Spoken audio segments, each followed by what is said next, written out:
Keeping it real, keeping it real. Keeping it real, keeping it real. Keeping it real with Reverend Laura. I think forgiveness is our ultimate superpower. It is being a spiritual warrior. It is being a freedom fighter. It is taking the things that we learn, the principles, the practices that we learn, and actually putting them into action. This is where the rubber hits the road, and we begin to actually walk our talk, is through the power of forgiveness.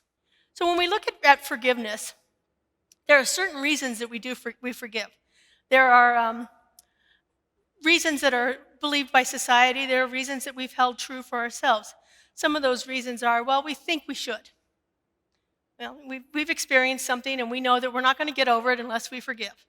So we think we should do it. Okay. Society says it's a good practice. So let's do this. So that's another reason we do it, because other people around us are telling us it's a good practice. And then there's a little catch to that. Other people are telling us that we need to forgive so they don't feel uncomfortable around us. They want us to forgive. They want us to get over it so that they can actually not feel uncomfortable when they're around us. And so they encourage us to forgive. And so those are some of the reasons that we think we should be forgiving, but I'm here to tell you those are all the wrong reasons. We need to forgive because forgiveness is what will actually set us free. Forgiveness is that practice that will actually break those chains that are holding us to that event, or break the chains that are holding us to the person that caused whatever it is we're needing to forgive, whatever that pain is that we feel like we've been victimized by. If we don't practice forgiveness, they are constantly, continuously tethered to us. And it is until we forgive that we cannot break those chains. I personally think that forgiveness is a very, very selfish act.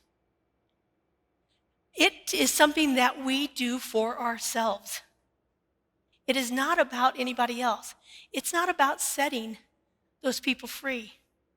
It's not about forgiving that person. It's about letting that person no longer be attached to us, no longer be chained to us, and it's letting that experience no longer be the driving force of our lives.